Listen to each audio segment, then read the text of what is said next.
La política invade casi todos los espacios de nuestra vida cotidiana. Somos padres, pero también somos ciudadanos. Y nuestros hijos, aunque no son electores aún, son ciudadanos desde que nacen. Se debe hablar de política con los hijos, cómo manejar este tema en la casa. Será el tema de hoy en Soluciones.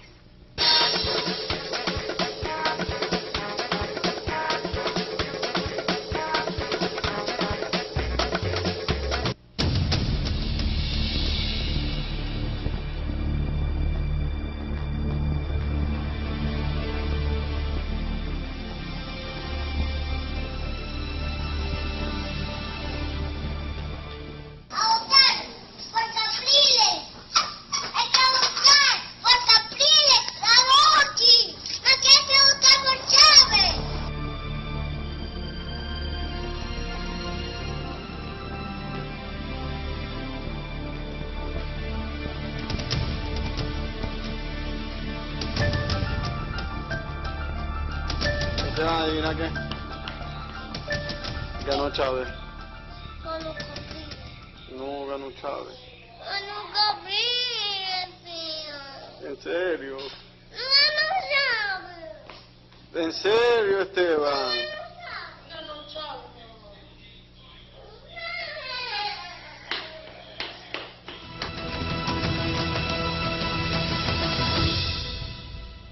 Pareciera que la política no es un ámbito exclusivo de los adultos. El punto está en cómo hablar con nuestros hijos desde la política o de la política en un contexto tan polarizado como el nuestro. Y para ello invitado a Oscar Misle, director de SECODAP. Buenos días y bienvenido. Gracias, encantado de estar acá como siempre. Este es un tema muy difícil porque la gente no sabe cómo abordar con sus hijos en casa la situación política actual y sobre todo cómo hablar con ellos en un contexto tan polarizado. En este caso, ¿el niño debe ser un espectador o hay que invitarlo a que sea partícipe de esta dinámica? Hay que invitarlo a que sea partícipe de esta dinámica porque él está escuchando, él está viendo, él forma parte de una familia en donde hay un clima de ansiedad, de tensión. Si yo lo aíslo, lo pongo como en una especie de campana aislante, que lo aísla pues de la realidad, él va a tener una serie de dudas porque él va recibiendo todo un mensaje cargado de muchas emociones y entonces lo va a empezar a responder su imaginación. Imagínate tú, como no tengo la respuesta de mis familias, yo me voy a empezar a imaginar con la rabia, con la alegría, con la euforia, depende de cuál es la emoción que esté manejando la familia de acuerdo al resultado que hubo. Entonces el niño, esas pensamientos, sentimientos, emociones que no puede manifestar, si lo afectan, no los puede manifestar pero los afecta, los va reprimiendo y entonces comenzamos a ver que el niño tiene problemas para dormir, se pone más hostil, se pone más inquieto, se enferma. Por ejemplo, la semana pasada tuvimos 4 episodios de personas que nos llamaban porque los niños nunca le había dado asma. Y empezaron a presentar cuadros asmáticos y ella no sabía si había una relación con eso. Entonces empiezan a somatizar. Entonces, si yo no hablo con mi hijo, con mi hija, lo que está viendo, imagínate, él es un espectador, y no le permito que él reaccione, que él pregunte, pero sobre todo eso que pregunte, porque nosotros los adultos nos encanta responder, pero no preguntar. ¿Qué piensas tú de lo que está pasando? ¿Qué te contaron en la escuela? ¿Cómo ves tú que podemos salir de esta solución? Entonces, el sentido, Chile, de la oportunidad. Tenemos una oportunidad de oro para formarnos como ciudadanos, no teóricamente, con el tema de la tolerancia y el tema del respeto. Fíjate que la pregunta es, perfecto, yo lo hago partícipe, pero ¿cómo hablo de ello? Okay. Y dejar al lado en esa conversación la polarización, la preferencia partidista que tenga, la ideología política que yo tenga, lograr que él sopese realmente cuáles son las opciones y en función de eso tenga un criterio sobre lo que está pasando. ¿Cómo lograr eso cuando en este momento hay un país que está polarizado y los padres, lo decíamos al principio, son ciudadanos, tienen preferencia política? ¿Cómo hacer para que el hijo no se contagie de eso y la respuesta sea objetiva? Claro. Lo primero que tenemos que identificar es qué siento, cómo me siento y también tomar en consideración lo que tú decías. La polarización es que están 2 países divididos con una cinta o con un tirro y aquí están los de la oposición y aquí están los que están con el gobierno. No, convivimos en la misma casa. Y resulta ser que mi abuela puede ser que tenga una posición distinta que mi prima, o que la vecina, o que mi maestra tenga una posición distinta a mi familia. Entonces no es que tenemos 2 países aparte, tenemos 2 países que convivimos, que nos relacionamos, y los niños te preguntan por qué mi abuela no puede venir al cumpleaños, o por qué no podemos salir juntos al cine. No, porque hay ahorita una situación por la polarización precisamente de rechazo, de hostilidad, que lo vivimos en la familia, pero lo escuchamos también a través de los líderes. Lo escuchamos a través de todos aquellos que piensan que estamos divididos en el país de los buenos y los malos. El país de los buenos es el que piensa como yo, el que tiene, el que y ahí no hay errores. En la polarización, imagínate eso, ¿no? Entonces pudiéramos pensar que el ideal que estamos pensando es un país donde todo el que yo lo acepto es aquel que tiene mis pensamientos, mis ideas, mis sueños, mis expectativas, y todo aquel que piense distinto, entonces yo lo rechazo. Entonces aquí aparece el tema tolerancia y el tema respeto. Entonces le damos contenido. ¿Cómo hacemos con nuestro hijo para que para yo poderlo formar? Primero tengo que pensar dónde, cuándo, cómo. ¿Por qué dónde? No puede ser, o cuándo, no puede ser que sea a la hora de la comida, no puede ser cuando él está haciendo sus tareas, no puede ser antes de acostarse o antes de acostarnos. ¿Por qué? Porque yo voy a alterar un espacio que tengo que estar tranquilo, que debo estar liberado pues de todo este estrés, pero eso no lo podemos hacer porque estamos tan angustiados, tan estresados, tan monotemáticos, y no estamos haciendo juicio que esto sea malo, porque hay una situación real de tensión, de ansiedad, de expectativas. Entonces lo primero que tengo que preguntarme, oye, ¿cómo puedo buscar ayuda para que yo me pueda descargar, para que yo pueda drenar esto, y cuando yo vaya a hablar con mi hijo lo haga desde la mayor serenidad posible, porque si yo no puedo trabajarme emocionalmente, y me siento bravo, me siento frustrado, no voy a poder transmitir, voy a creer que estoy diciendo las cosas en un tono adecuado, y el qué digo y el cómo lo digo va a estar teñido por esa emoción. Correcto. Y el niño lo va a recibir desde esa emoción. Y hay dos emociones, Chile, que han salido a relucir durante esta semana, que ha sido permanente las consultas, las llamadas, el tweet, que es el miedo y la rabia. Estas dos emociones están muy mezcladas y la llevan los niños a la escuela. ¿Por qué? Porque los niños sienten miedo de que pueda pasar algo, porque acuérdate que suspendieron las clases. Pero muchas familias decidieron no enviar a los niños el martes por las situaciones que se estaban dando de reacciones violentas en el país. Entonces el niño siente, aquí la cosa está mala, hay peligro salir a la escuela, no quiero ir a la escuela, temo que me pase algo en la escuela, pero además cuando llego a la escuela en el mismo salón, me voy a encontrar, quizás no en todos los centros, porque estamos hablando de 7 millones y 7 millones. Sí, correcto. Convivimos. Sí, electoralmente pues es una mitad. Y a mí me decía un niño una cosa bonita, me llamaba la atención, porque decía, ahora cuando veníamos para acá, una actividad de SECODAP, veníamos en el metro. Y yo me preguntaba, en el mismo vagón, estaba malo el aire acondicionado. Estamos las personas haciendo una misma ruta, pasando el mismo calor, y estábamos los chavistas de lo de la oposición. Yo no sabía cuál es la posición política que tenía al lado. Si nosotros nos enteramos, nos ponemos a pelear dentro del vagón. Y entonces le dice una niña con una frase maravillosa, le dice, y ese vagón es Venezuela. Estamos todos transitando una realidad en donde si no nos empezamos a relacionar, vamos a tener problemas en la casa, en la escuela. Entonces el momento, la oportunidad. Ahora, fíjate, algo importante que usted dijo, ¿cómo viven, cómo percibe el niño en la casa esta situación? Por supuesto, está el padre, ¿cómo asume ese padre la victoria y la derrota? ¿Cómo se refiere hacia la figura presidencial o al candidato que está pidiendo un recuento de votos? ¿Cómo percibe este niño esto? ¿Y debe el padre medir sus opiniones frente al niño? ¿Debe hablar de política frente a él? Claro. El padre puede hablar y debe hablar de política frente a los niños, siempre midiendo, dijiste la palabra clave, qué digo y cómo lo digo. ¿Qué digo? O sea, cuáles son las palabras que utilizo para referirme a aquel con el que no estoy de acuerdo, aquel que siento que tuvo el éxito, tuvo la derrota, depende de cómo se vea, porque esos calificativos, esas palabras, esas ofensas, además cargadas de emoción, no solamente es la palabra, sino la palabra está cargada de rabia, está cargada de indignación, está cargada de todos esos sentimientos propios de este momento, el niño lo va a recibir así. Fíjate, el niño pequeño, el menor de 5 años, no va a entender a lo mejor las palabras que el papá utiliza, pero sí va a captar perfectamente la rabia, sí va a captar perfectamente el miedo, sí va a captar perfectamente el disgusto. Si él eso no lo procesa, porque el papá no se acerca y no está atento, porque cree que como es un niño, él no se está dando cuenta de lo que dice. Es importante, creemos que están allí de espectadores, silentes, pero están absorbiendo pues todo lo que sucede. Fíjate lo que más me llamó la atención, en el Twitter, por ejemplo, las reacciones, cuando planteamos el tema, que más los casos que más llegaban eran de niños de 5 años.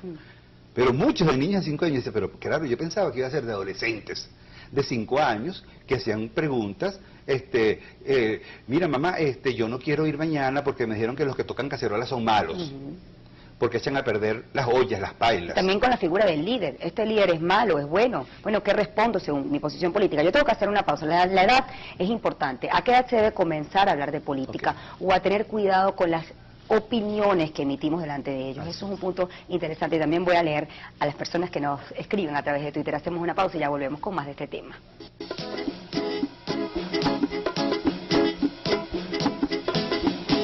Habla de política con sus hijos, cómo debe manejar este tema en la casa. La gente nos escribe a través del Twitter. Por ejemplo, José Raúl Navas nos comenta: sí se debe con buen tono de voz hablar de este tema y respetando los puntos de vista de cada quien. Carolina Costa: mi hijo de 13 años le gusta estar enterado de la política, hasta quiere ver las cadenas de Nicolás Maduro. ¿Hasta qué punto eso es bueno? Sé que ellos tienen derecho a saber, pero ¿hasta qué punto? Ni yo misma puedo con tanta política, mi hijo quiere saberlo todo. Adriana Pérez Mazón dice: no, mi hijo mayor tiene 4 años y prefiero que no se involucre. Lo que si ve algo o escucha es poco, que si ve algo o escuche que sea poco. La infancia es más importante. Irene Durán: excelente tema, no me lo pierdo, sobre todo porque en mi familia estamos divididos, chavistas y opositores.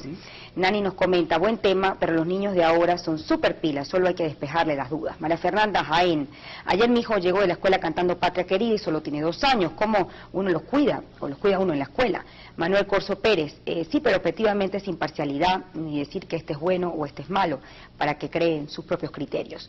Yosania Rivero: sí se debe para hacer de nuestros niños hombres de criterio porque la política nos toca a todos. Javier Barrios: claro que hay dudas, hablarle para que no vengan otras personas, hay que hablarle para que no vengan otras personas y lo hagan. Yo le enseño de buenos principios. Bueno, parte de los comentarios que nos llegan, incluso desde ayer ha estado muy movida hasta este tema en la mensajería Twitter. Yo te preguntaba la edad. ¿Cuándo es la edad para poder hablarle de esto?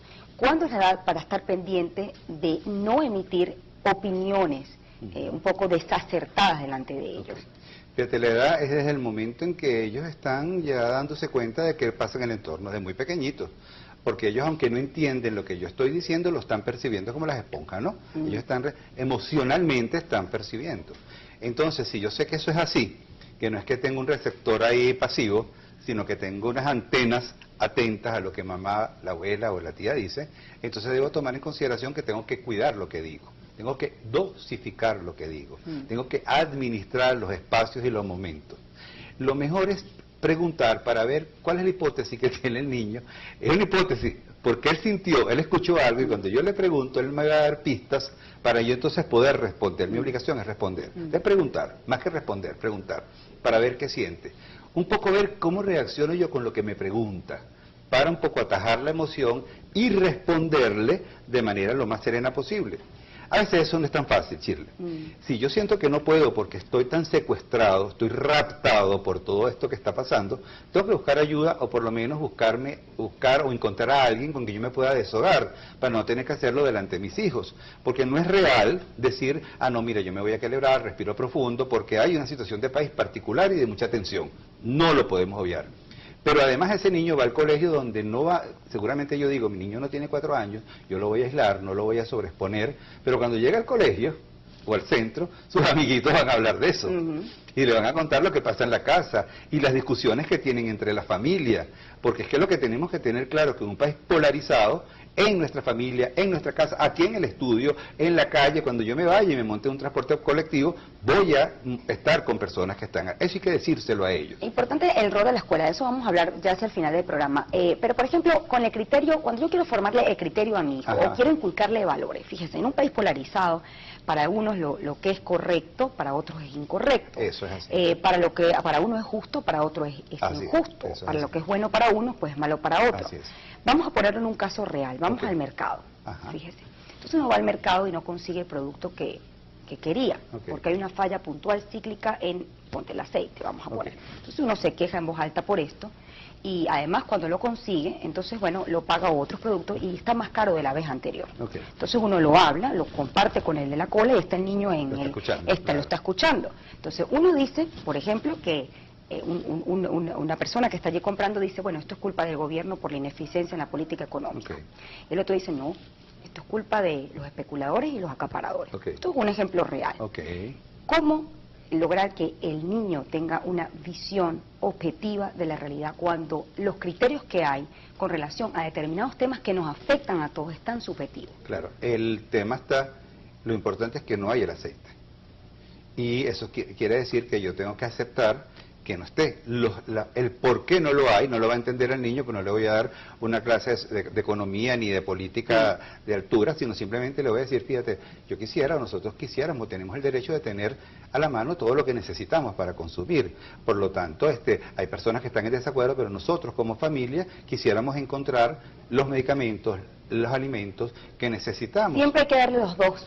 Hay que darle los dos puntos, pero siempre es la lógica de por qué estoy molesto si no encuentro lo que necesito consumir y el costo, el precio, pues que yo considero que es accesible porque cambia. Porque eso hace que el niño entienda por qué la persona está molesta, porque si el niño no entiende por qué está molesto, él se va a imaginar que es con él. Los niños pequeños se imaginan que es con él. Porque si mamá está tensa, está brava, está molesta, tira las cosas, porque no habla con nadie y además está saturada, porque además está además está indigestada de tanta información, él forma parte también de ese proceso. Ahora, el niño debe participar, por ejemplo, si yo tengo una posición política, Ajá. vamos a poner que sean lo de las cacerolas, entonces Okay. debo hacerlo partícipe de esto, debo llevarlo a una marcha, debo hacer o dejar que él vea, por ejemplo, las cadenas presidenciales, a qué edad puede hacer eso, es Okay. pertinente o no, es decir, involucrarlo en consigna política. Eso me lo va a responder al regreso, hacemos una pausa y ya volvemos con más.